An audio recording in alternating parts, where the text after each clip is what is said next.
Welcome to another episode of the Sports Sentiment. I am your host, Nick Urias, and we are back once again talking college football. That is right, folks. It's been a minute since we've been talking college football here. The season is winding down, and I'll tell you what, national championship out there in Miami, Florida at Hard Rock Stadium. And I have to say, this has got to be one of the more exciting college football national championships, at least heading into it, where I could remember. You got Indiana versus Miami.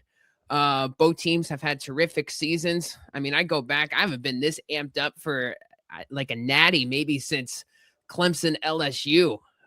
Trevor Lawrence versus Joe Burrow, and when both of those teams were humming and having great seasons. So can't wait to talk about this game today. And we got the perfect guy to talk ball with because this guy covers college football year round. He's nosediving into the portal. He's going nosediving in the FCS ranks. This guy could tell you about Division II, Division III. I mean, you name it. So we got the guy here for everybody here today. Not his first time on the podcast. He was here for our conference championship preview, which ended up being a great video for us. But we got Colby Dant, a.k.a. Pick Dundee from the College Experience and the Sports Gambling Podcast Network to talk ball. Thanks for hopping on, my man. Anytime, brother. You know this. And, dude, I'll even take it a step further.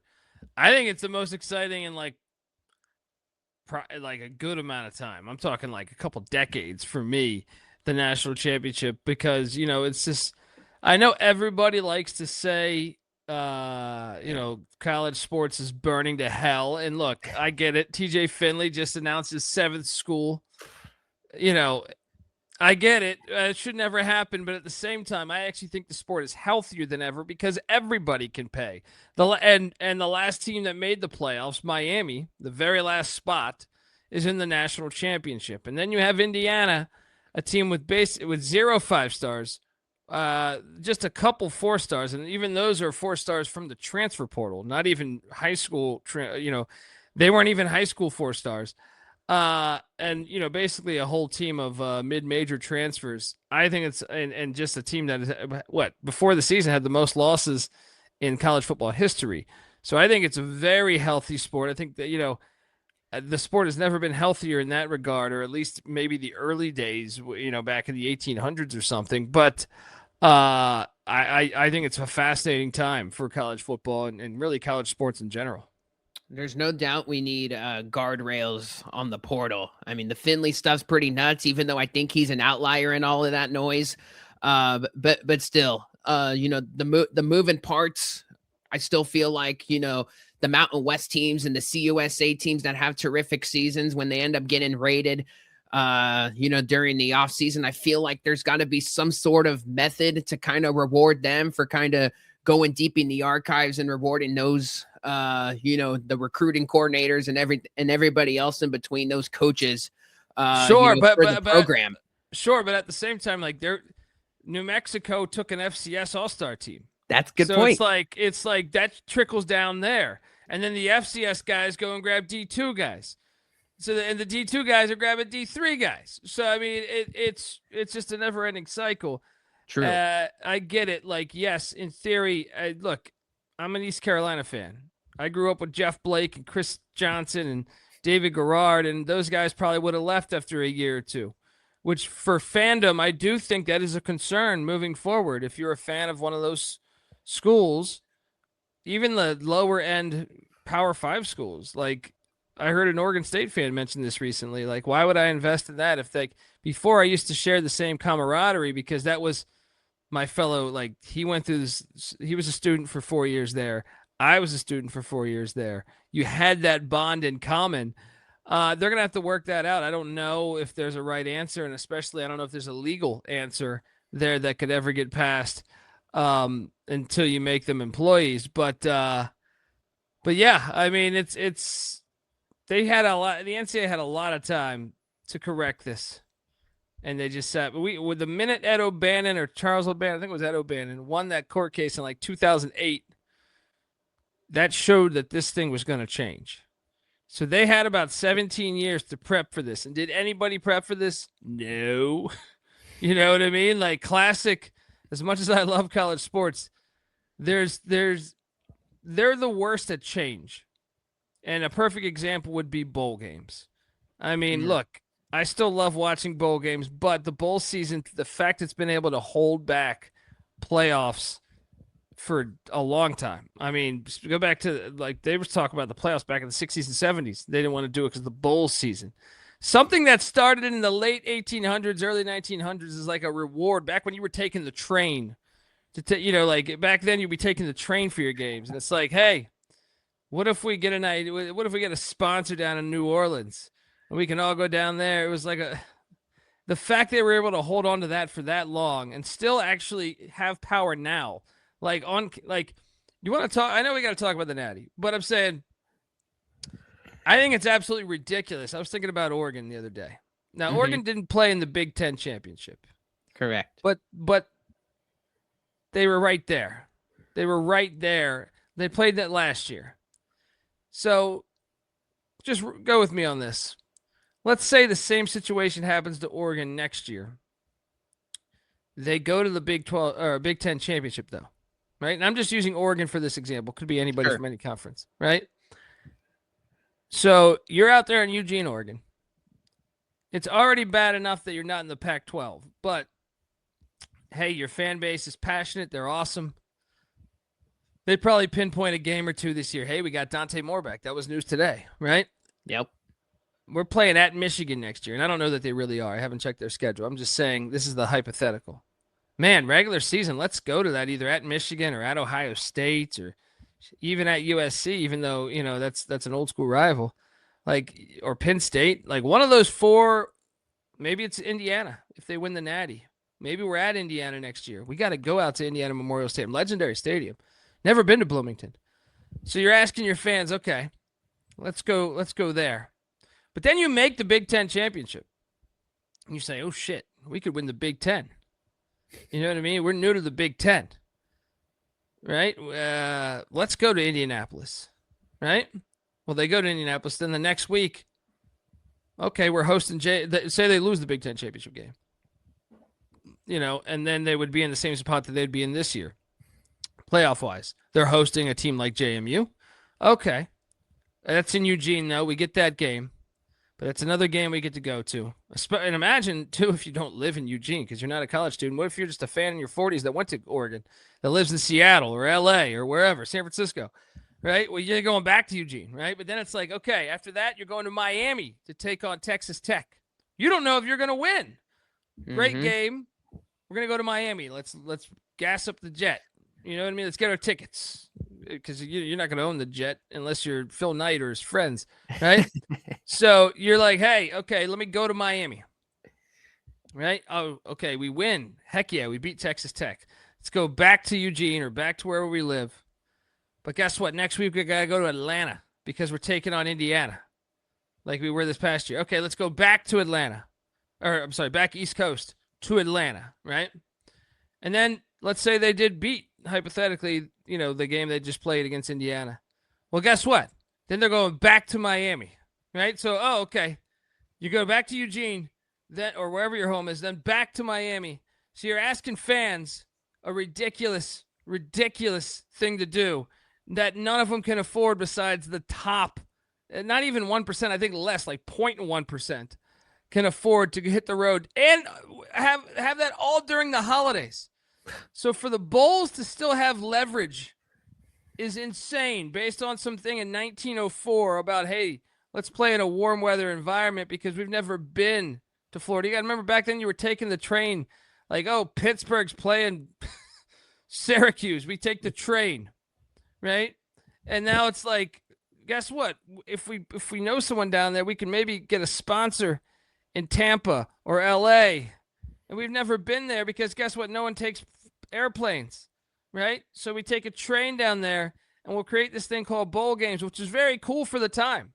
For that time, I actually get it 100%. But the fact it still holds leverage today is absolutely insane. I'm sorry. That's my point. No, I'm totally with you there. I think it's just hilarious all the travel that Oregon's done.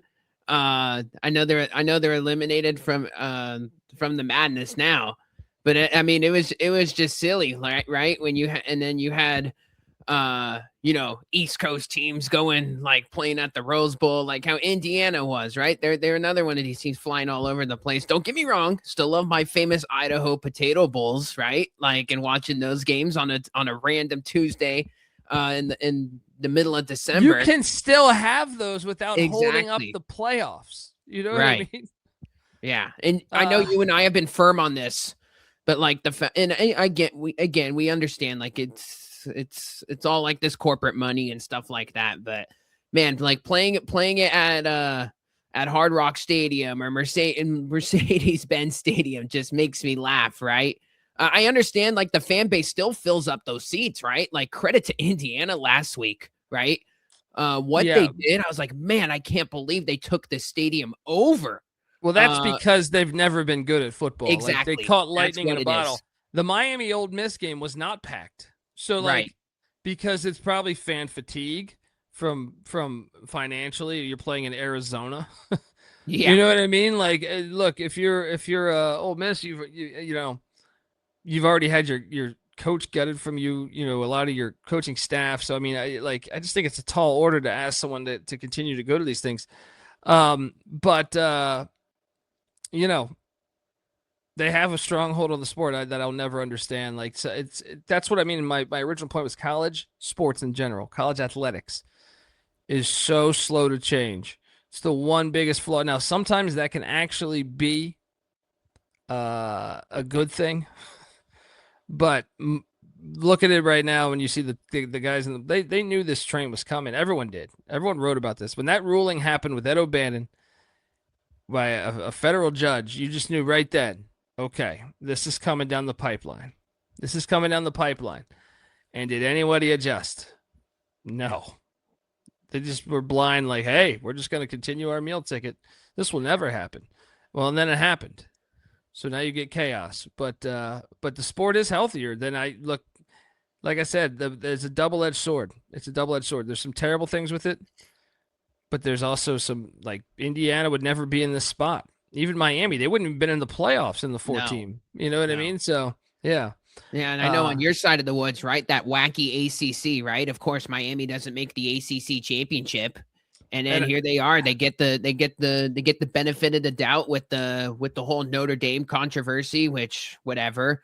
But still, they make the playoff, and I actually think they did Miami a favor.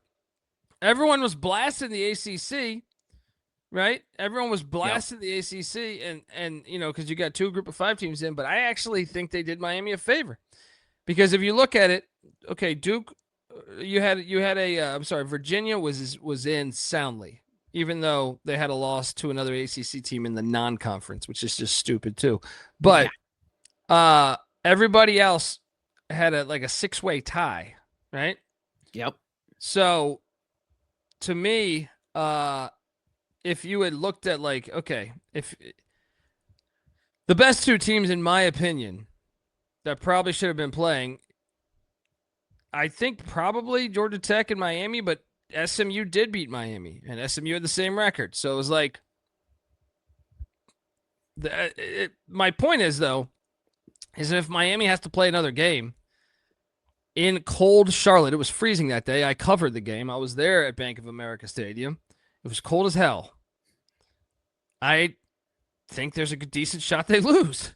I do. And even if they're playing Duke or Virginia, I think there's a decent shot they lose. Georgia Tech, I think I would bet on Georgia Tech to beat them because Georgia Tech's had their number the past three years. Yep. So I actually think everyone blasted the ACC, and I get it. It's crazy when you have a 17-team conference, but those other conferences all have these. They're going to run into this problem at some point with the tiebreaker situation because these conferences are too big.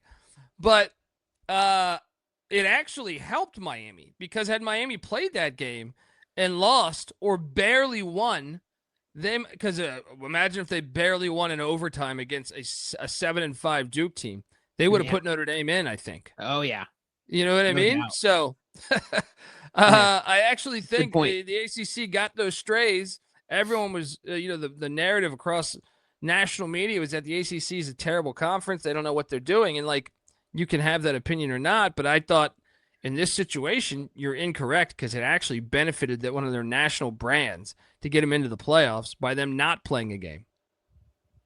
So, Yeah. Yeah. That's very, very, very interesting point. You know, and it's crazy because you and I were we've been talking about this now, and you're like how we were just saying, like there's so much more parity within the playoff now, right? We had like this little 14 playoff, and it's like, okay, the 4 seed's going to get dismantled by the 1, and then they're going to just get penciled into the national championship, and then that 2-3 seed matchup will be the one everyone watches, and then whoever wins that's going to get pummeled by the 1 seed. And that's why we've had all of this. And that's the good thing, like you said, with the portal and the NIL and how it's leveled the playing field. You get the Indianas, you get the Miamis, like you get this awesome James Madison story. And, Alabama takes a toll down because they're not buying everybody out. Well, that's the thing is like, I have a hard time with people that say, like, I see it almost daily on Twitter. Like, the college football is ruined. Look at this. They're paying the players. And I was like, so you were just content? I mean, you were content with just 25 teams or 20 teams or 15 teams, whatever it is, depending on the year, being able to buy rosters. But God forbid a team like Indiana or whoever, SMU, comes out of nowhere and spends a bunch of money on their roster. Right. Texas Look at Tech. the Texas Tech. Yeah. Look at the Texas Tech. That's disgusting for the sport. I'm like, stop it. I mean, I read a book. First off, the whole history of the sport. I read a book about Bear Bryant, or I think the book was actually about Texas state, the state of Texas football. But this chapter was about Bear Bryant, and like they were paying players like 1952. You know what I mean? Like they flew over a farm with and had a flag of Texas A&M wrapped up. Inside of that flag was like $10,000, and they dropped it on this guy's house, a crop dusting plane, right? So he would flip from Texas to Texas A&M. So it's like, please. I mean, I don't know if we can curse on this thing, but I'm saying, like, please stop it if you think that this sport was so pure. Like, and I do believe college football is the most purest form of football probably you can find. I mean, maybe you can make the case high school, right? But I definitely think college football is way purer than the NFL. But at the same time, let's not lie to ourselves here. Like, they've been paying at the top level of college football for a long, long time. So I think it's refreshing to get new blood in there, and I think just to have it legal for everybody. It should have always been legal to everybody, in my opinion. Like, just because, like, you knew. I read a book about the SMU death penalty, which is like, yeah, they were cheating, but like so was Texas and Texas A&M, and then they give SMU the true death penalty at that time, and no one's got it, but like that bad before, and it's all because Texas and Texas A&M like viewed them as a threat because of the amount of money they had, so they hammered down harder on SMU because they thought, man, this is a competitor. We gotta really come down, and they were politically connected. So yeah, I mean, please, these people that screamed I was arguing just right before someone talking about TJ Finley, and like I said, I think TJ Finley's case is ridiculous. 7 teams, 7 transfers should never happen. He's terrible too. Yeah, should never happen in my opinion, right? Like, I think I'm pretty liberal with my, like, you should be able to transfer one time for free. Not even have to sit out. But I think second, you could transfer 4 times if you want to do, but you're going to have to sit out a year. In my opinion, that's the perfect way to do it. I agree. Because there's a penalty then and I just think it's also, if you're shaping young men, let's be honest, 99% of these guys aren't going to make the NFL. Yep. And you should have to, like, to me, part of manhood is you make a decision, you got to stick to it. You know what I mean? Like, you should at least stick to it and learn to grow within it. You know what I mean? And if that doesn't work after that, then sit out that year. But I also think there's something to it. There's a value in that, in sticking it out, and not just, the grass is not green on the other side. We've seen this a bunch of times in the portal. But so I think doing something like that could be. But I was arguing on like, I get it. Finley's case is ridiculous, but this guy was saying like the sport is over. I was like, you act like Cam Newton didn't go to 3 schools, right? Yeah. And he didn't have to, like, what Finley's getting the benefit of doubt because of a COVID year too, right? So he would already be graduated or he would already be done with college, not graduated. If it wasn't for that, but I just think people like to just paint the picture that the sport is burning down, and I don't know that it's the case. Let's see TJ Finley's transcript. Can only imagine with that. It's a mess. Yeah, that's the whole thing, right? And that's what all these people like, talk about, right? It's like 99% of these guys aren't going to make the NFL or, have success in the NFL with like a 10-year career, right? Like the odds are just going to be way against you. But what's going to happen when you're a 25-year-old, when you've exhausted all your eligibility and you're trying to figure out your life, right? Like that's another side of the sword that no one wants to talk about. And, all of the fans and everybody kind of get, locked into the talent, but you could be an insanely great college player and you just don't translate to the next level. So, I mean, it's a whole crazy, I guess, there's several layers to this. And I guess, look, I try to keep an open mind on it. TJ Finley, I doubt's going to have a college degree when it's all said and done. I mean, who knows? Maybe he can go to the local community college because he's got some extra money in his pocket. We haven't really seen a big enough sample size of this, but I just don't think it's. I do think there's a lasting impact on like, decisions. Like we should be teaching the youth, like decisions you make, they mold who you are tomorrow, right? But at the same time, if I'm playing devil's advocate, I'm like, man, the guy. I mean, I'm just trying to remember off the top of my head. I know he was at Texas State. He was at Auburn. He's at Georgia State, Western Kentucky. LSU. LSU. Now he's at Incarnate Word. I mean, I guess there's value in travel. Yeah. I'm trying to look at the other side of the coin. Is that okay? Like maybe he's been to all these places, even though I think that's actually it's not as spread out as you would assume. No, with 7 schools. But I mean, there's college programs where you go abroad and stuff for years. Right. I'm just trying to play devil's advocate on my own opinion. Sure. And be like, hey, well, maybe there's a value in him jumping from learning about the country and seeing because within each conference he is traveling when he plays. Conference USA, he's going all over the United States playing, and then now he's in the Southland Conference at Incarnate Word. But I still think I think we're kind of a bit crazy. I think there's value in this. Like there's lessons in life that I think we're missing here, where college is supposed to be set up for telling you something like this. Hey man, you want to use the portal, but there's something here at the end of the road.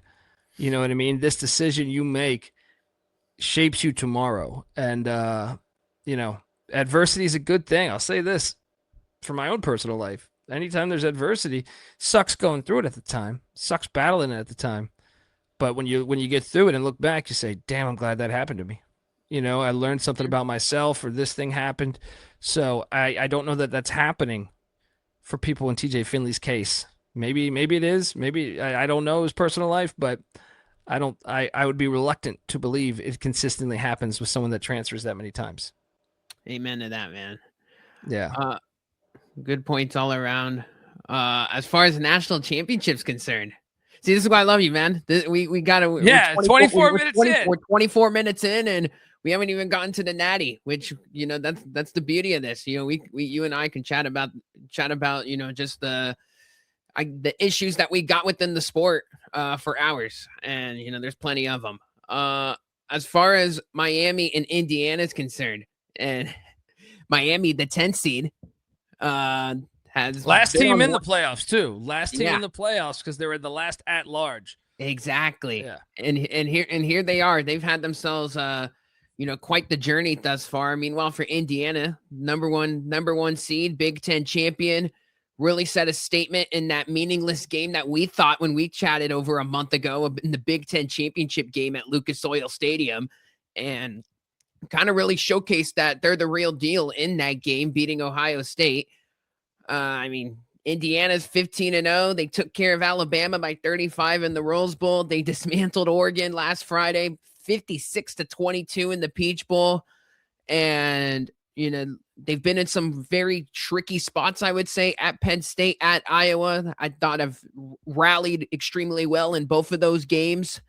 And I mentioned the Big Ten championship game. You got Fernando Mendoza, 41 touchdowns, 6 interceptions. I didn't realize how good that touchdown to interception ratio, because when you look at all the Heisman Trophy winners, he won the Heisman, by the way, if you're not aware, but you kind of look at the numbers of all these Heisman Trophy winners, and you're like, oh my gosh, like the Joe Burrows, the Jaden Daniels, like these numbers are off the chain. Not necessarily the case from like a yardage standpoint, but man, 41 TDs, 6 INTs, that's pretty damn good. Indiana's had the dream season, and I mean, Curt Cignetti, you've obviously followed his progress from JMU at the FCS level, translated into the Sun Belt when they were in FBS. He had 52-9 record at JMU. He did a bunch of winning there. 11-2 last year with Curtis Warwick, took advantage of a relatively soft Big Ten schedule, made the playoffs then. And, here they are. I mean, 15-0, have run the gauntlet. Not your average team, right? Like we talked about, like Cignetti brought 13 of his players from JMU and, has developed them, and they're household names on this team. They're the best players on this team. I mean, exactly. Short of Mendoza. Right. Who was about to go to Bryant and Yale, or I think that was before Cal offered. Like he was about. I think Yale was the one he was going to decide on, but Bryant, the Bulldogs, I think was one that was right there. Crazy. Yeah, he was thinking, oh, do I go there? Do I go there? Yeah. I mean, I didn't mean to cut you off, but the best players on this team. Look back at the past 2 playoff games. If you look back, the first play of the game last week, pick 6, D'Angelo Pons. Yeah. JMU transfer. 3-star recruit, if even that. He might have been a 2-star, right? Elijah Surratt, 2 touchdowns, JMU transfer. By the way, and prior to that, he was at St. Francis, PA, right? But he transferred to JMU, so he was in the FCS, right? Kalen Black, the running back, JMU transfer. He had a rushing touchdown, right? You look at look at last week's stats, the sacks that happened in that game. You go back, Tyreek Tucker had, I think, 2 sacks in that game, or 1.5. JMU transfer on the D line. Mikal Kamara. Oh man, there's a play that thing went viral of him just destroying the left tackle of Oregon. JMU transfer, played in the FCS too, so stayed with JMU for a while there. Benefited off of the COVID eligibility as well. But go look at the game prior, Alabama game. Surratt had a big day that day. Black had 100 yards rushing that day. Pons forces the fumble on Ty Simpson, JMU transfer. 4th down and 1 stop, right? Their linebacker, Aiden Fisher, who leads the team in tackles, I believe, right? JMU transfer. So, I mean, this is the best part to me about this season. Is not only is it great for, seeing potentially Indiana rise up, but also like this kind of, I've always thought recruiting rankings were a sham. I thought they were there to protect the brands, to basically sell and if you didn't think that recruiting rankings had a big impact on the sport, they did, because that would help the preseason ranking, right? Yep. So people would put validity into them, even though I don't believe they should have, right? But I've always thought that was phony. Like how could they be so bad? I mean, we just saw Cam Ward as the first pick of the draft. This is a guy that was playing in the FCS, like last year. And you can go on and on about this. Yeah. But I'm glad to see it come to light, and I'm glad this system is proving that. This system is proving that, and Indiana is Exhibit A. But I would also say, take a look at the Heisman. Mendoza and Diego Pavia, Trinidad Chambliss. We are proving that. When I say we, like the players are proving that it's always been a sham. It's like the best players in college football this year. Who led the SEC in rushing? Ahmad Hardy, transfer from the Sun Belt. You know what I mean? You could go one by one at this. I'm glad to see that's finally proven. And shout out to Indiana too, because they have other guys too. If you look at their whole team, I know Stephen Daly's injured now, but their top production at the defensive end spot is a Kent State transfer who's lost. Well, they beat an FCS this year on a kick return with like a minute left, right? But they've lost to 2 FCSs the previous 2 years. So they're barely an FBS team. I mean, they were ranked, 130s in every publication this past year. They got a bunch of other guys too, Old Dominion transfers and JUCO transfers and UAB transfers, all on this team. So the whole team is a bunch of guys that. But to Cignetti's point, man, that's what's beauty. It's a beautiful thing to watch, as you can see my coffee cup here, right? Google me, I win. Cignetti. That's incredible. Yeah, let's go. But I think it's a breath of fresh air, man, in the sport, and just watching them each week. The way they destroyed Oregon, incredible. Yeah. Oregon's got like 40 or 50 4-star and 5-star guys. Yeah, no kidding. Flush the toilet on that nonsense right there. Yeah, 50, first play of the game, Pons pick 6. I mean, and then the floodgates open, and it just kept coming. And if you watch that tape on the Pons pick 6, he knows what it is. And what's great about this team is how well they're very prepared. You can see him in pre-snap identifying to his team what he thinks the play is. And then he actually breaks on the ball before the wide receiver does. That's a credit. And the same can be said. Go back to the 4th and 1 with Alabama at the Rose Bowl. They run a misdirection. Bama runs a misdirection. Where so Aiden Fisher doesn't fall for the misdirection. He doesn't fall for he stays in his lane and comes through and stops and that's tape. That's watching tape, man. And that's discipline. And it's been great to watch, man. It's been this Natty though has got so many great storylines. When you consider Mendoza, he grew up in Miami, right? Cuban American immigrant. His father was, I believe, right? And he played with Mario Cristobal, on the same offensive line at Columbus High School. God.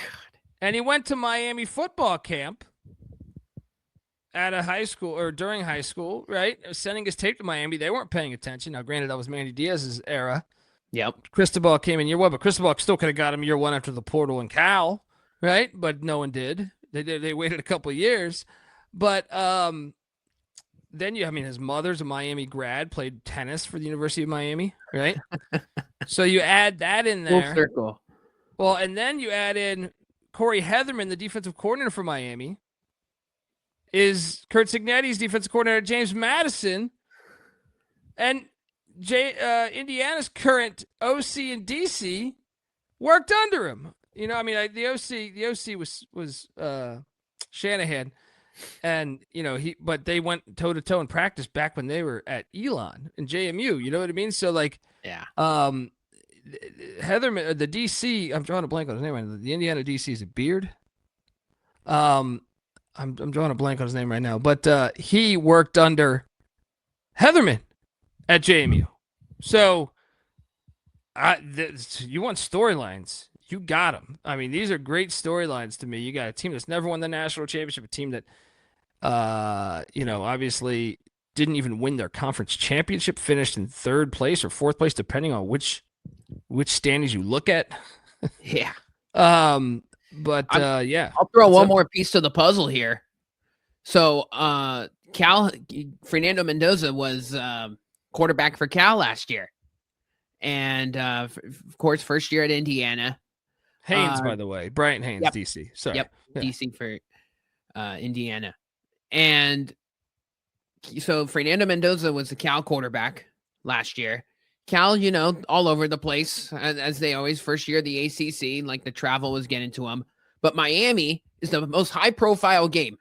Miami came to Berkeley. College Game Day was there, right? ACC Replay Center had this silly targeting call, you and I could talk about targeting for 4 hours. But regardless of all of that, Mendoza gets drawn with the targeting, knocks him out of the game. And it was against Miami, who he's obviously going to face here in the Natty. But that game was such ridiculous. It was. And Cal was up 3 possessions. And Miami, obviously, Miami was fool's gold all year if you watched them that Yeah. last season. And, they were bailed out by the ACC Replay Center twice in I was that about to game say and Virginia Tech well, on a and Friday night. you're right. You're 100% right. And then not only the targeting, which is ridiculous, right? But then they score on a 4th and goal from like the 3-yard line. Cam Ward does, right? On a Yeah. pass or maybe from the 5-yard line. But Miami's offensive line is blocking the defensive line like 8 yards back, or the Yeah. linebackers. So they're illegal man downfield. 2 guys. It's so bad. That's one of the worst officiated games I've ever seen. Oh yeah, no, Yeah, I'm yeah. with you. No, and it was crazy because that day for me was a whirlwind. I don't think anybody knows this, but I went to college game day. Like, it was such a big deal because college game day never comes on the West Coast. So I was like, you know what? Me and my buddy, we're gonna make a day out of this. Oh, Woke heck up yeah. at 3 a.m. Oh, out here in San Jose, drove up to Berkeley, was there for the entire college game day festivities. that scene was incredible. Scene was I incredible. remember it. That scene was absolutely incredible. Scene was incredible. Me and my buddy ended up getting up relatively close. I mean, Reese Davis still says to this day is still in one of the better environments he's been for game day. Came all the way down late morning, called a San Jose State football game, and then was there all day, and then ended up watching the Cal Miami game from start to finish. So that was an eventful day, but man, just because I was all over the place, but man, that was an electric day in Berkeley. And then you get Mendoza going up against Miami, which I think if you all watched the game, Cal should have won the game and they didn't, and Miami ran out of lives. But going back to our I guess just one of the many things that connect to this game. You mentioned Heatherman. I mean, what he's done with this defense from last year to this year has been incredible. Remember, they had a 21-point lead at Syracuse, and that was the game that ended up derailing their ACC championship hopes. Yeah. And it's just crazy to see the transformation from one year to the next, and what, hiring a coach, bringing in a couple guys in the portal, recruiting a guy, getting a quarterback, what that can do to you. And because this Miami defense, I mean, it all starts with there's guys up front, right? With Ruben Bain, who's going to, which by the way, like when you watch Ruben Bain, it's almost like watching Will Anderson at Alabama. Like, this guy is just such a game wrecker where, like, whoever gets him in the NFL draft, like, that's basically like your edge guy for 10 plus years. Like, his impact is that essential to the game. As far as, this game being at Hard Rock Stadium in Miami, the ticket prices are whatever the heck they are, $4,500 just to get in, which is a crime of its own. But I mean, I'm interested to see if Miami has the crowd, just because Miami the fan base can barely show up to their games to begin with. Doesn't help that the Hard Rock Stadium is like 45 minutes off their campus, but I'm very interested to see from that perspective who has the crowd, because the Indiana fans have been incredible. So that's a very interesting dynamic. But I guess, how do you see this thing going? I feel like Miami, the key for them on offense, slowing the game down, pounding the rock, relying on the offensive line, Mark Fletcher being a bell cow that he is, and really just these third and shorts where Carson Beck can make things happen for you. Let's not forget, Beck is like 6-7 years himself with experience, which I personally like for the big game here for the Canes.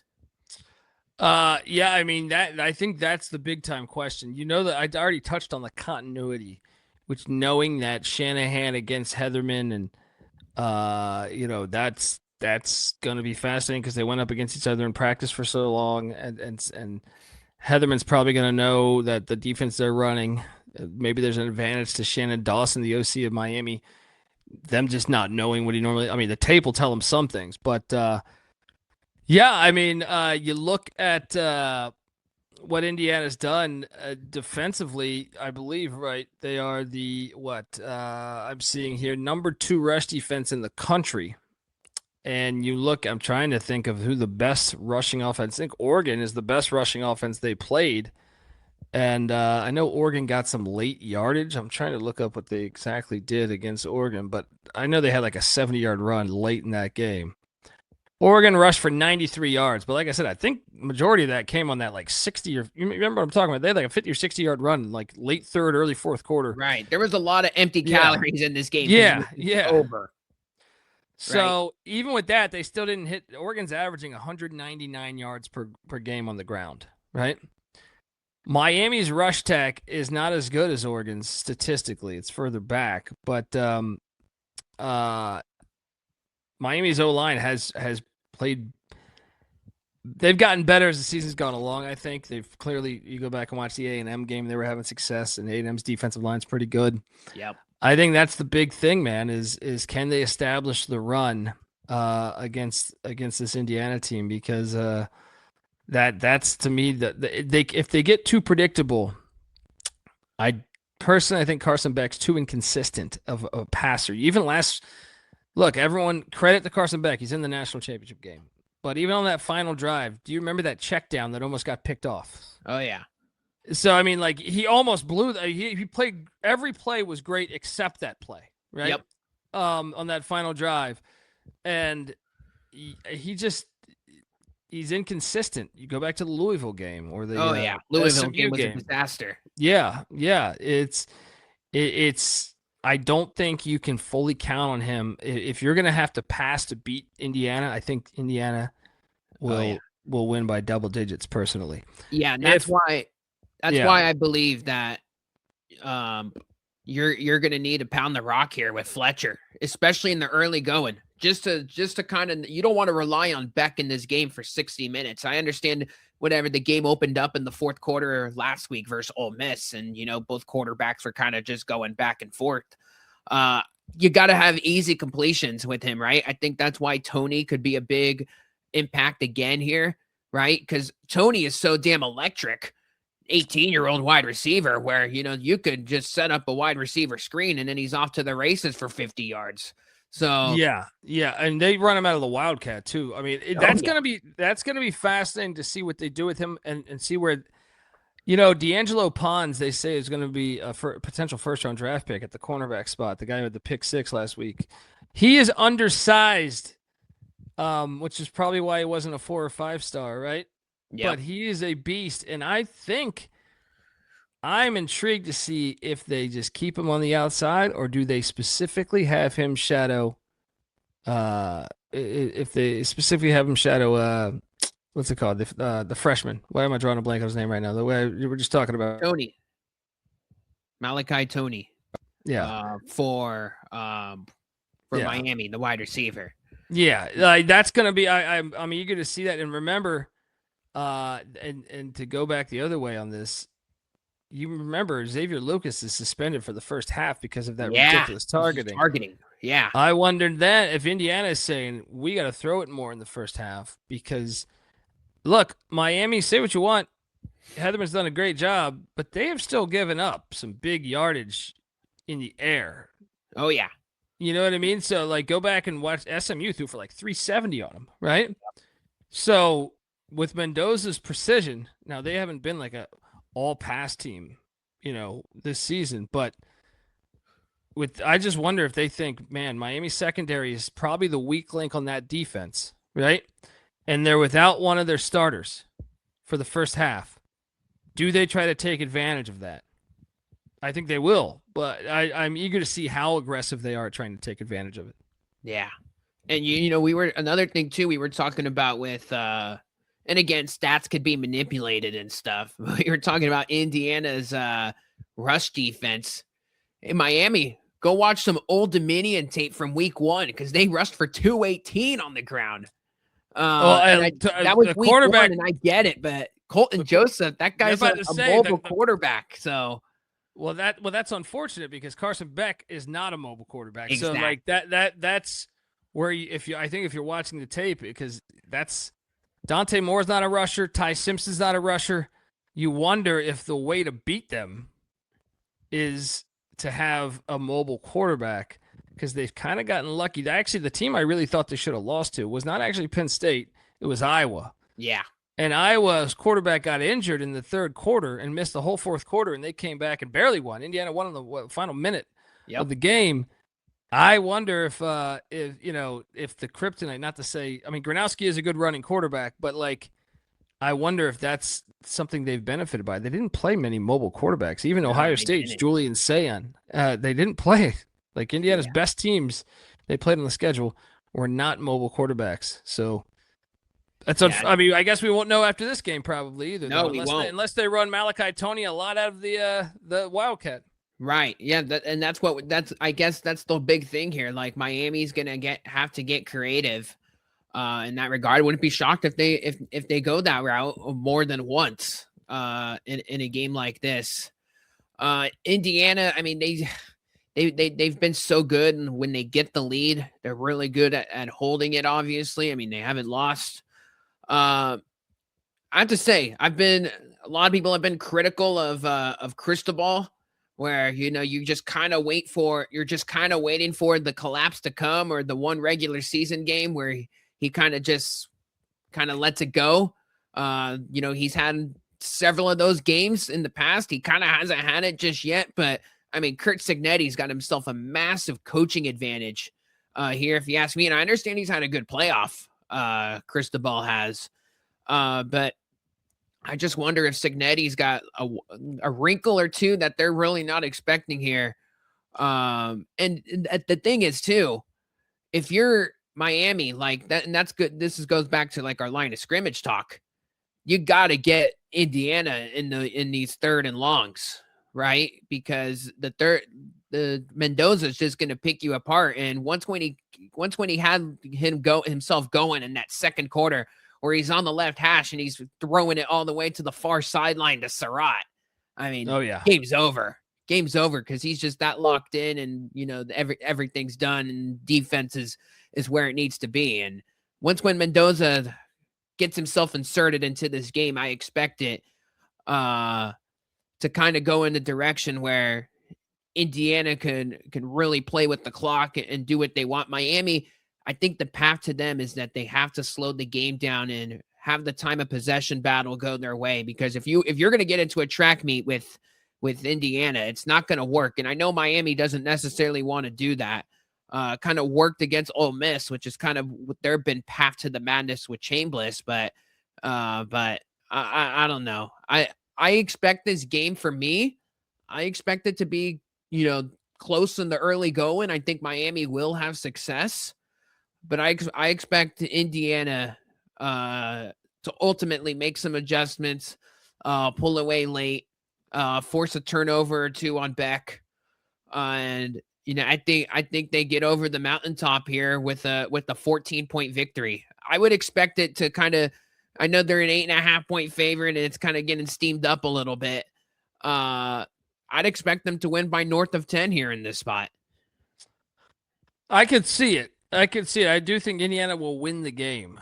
I just don't think they beat themselves, and Miami is going to have to play mistake-free football. And even with that, you look last week, I felt like they kind of played mistake-free football, with the exception of that one pick in the red zone, and they were down at the 2-minute mark. So they're going to have to really play mistake-free football. But I do think there is something to Heatherman going up against Cignetti and Shanahan and knowing what they like to do. Because I still think, like, yes, okay, you have better players now than maybe you did, at Elon or whatever.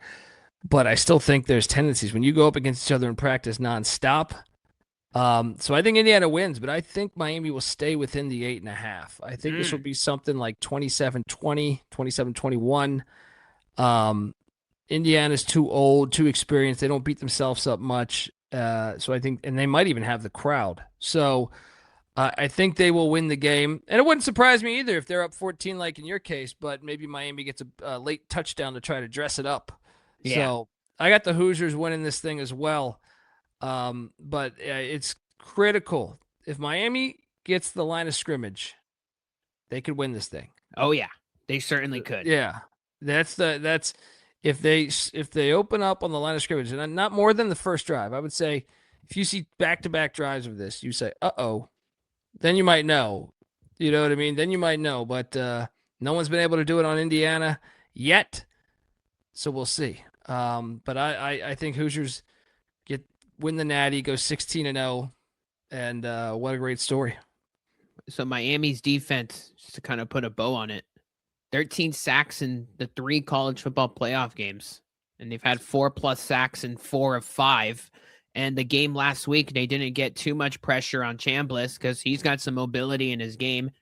And they had a sack on the opening drive. That was it. I think that was the grounding play, which kind of technically goes down as a sack. Outside of that, they were pretty buckled up, and they still won the game. But I think in this case, you're going to need a rush.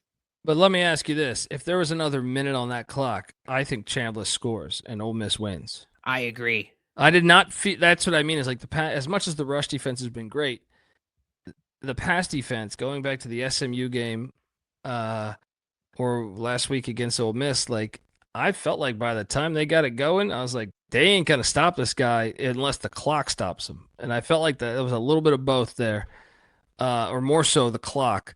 But yeah, should be a good one, man. Can't wait for it. Can't believe it's the final game of the season. Final game of the season.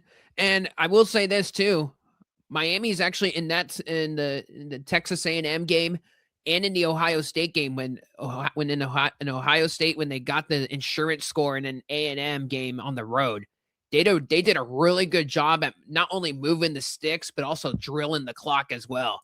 I know you're not an NFL guy, but like you'll see all these teams mismanage the clock. And it's like, okay, I'm a little worried. You scored with too much time on the clock, right? And that goes back with like the Chambliss thing. Like, okay, if he has a minute left, but he didn't, right? So Miami's done a really good job where when they need points or when they're trying to, put the game away, they drill enough time off the clock to, really, bury the opposition. But yeah, pass defense has been vulnerable, and honestly, like I don't know if Miami beats A&M in the opening round if it wasn't for that game being crazy windy, so you couldn't throw the ball because Miami's weakness is their pass defense. So if you took away, that was like crazy windy conditions. You remember the field goals in that game? Oh yeah, right. Like if that was just a normal sunny day, I feel like A&M probably wins that game. Mm-hmm. But hey, but that's football. That's life. You know what I mean? So can't wait to watch it, man. But I think Hoosiers get it done. But I'm taking Miami to cover that number that's out there, 8.5. Yeah. Indiana wins. Miami stays within the 8.5. I think Indiana will be up by a touchdown, and then they'll have either a field goal or a touchdown to Well, Cignetti doesn't lay off the gas, so no, he doesn't. No, he doesn't, and he's so even keeled. Like this is what's hilarious about all these coaches. They could be up 40, and they're still chewing out their team. They're so unfazed. They're still all locked in. Just makes me laugh. The maniac of all these head coaches at the collegiate level. And 100%, man, 100%. Right on, man. Well, always appreciate the conversation, the breakdown. Where can people find where you're at? I know you're doing live shows every night, talking college hoops, college football. I know you'll have your own preview up and running here pretty quick. So where can people find your work, man? The youtube.com/the college experience. Also iTunes, Spotify, just type in college football experience or college basketball experience or college baseball experience. But all three of those come together as one on YouTube, youtube.com/the college experience. And I'm also on Twitter at the Colby D. And our show is on Twitter at TCE on SGPN. Thanks for having me on the show, Nick. Always a pleasure, man. Absolutely. There you have it. Colby Dant, aka Pig Dundee. National championship, Miami versus Indiana should be a good one. Monday night, 4:30 Pacific, 7:30 Eastern out there in Miami. Once again, I'm your host, Nick Urias, and be sure to subscribe wherever you get your podcast.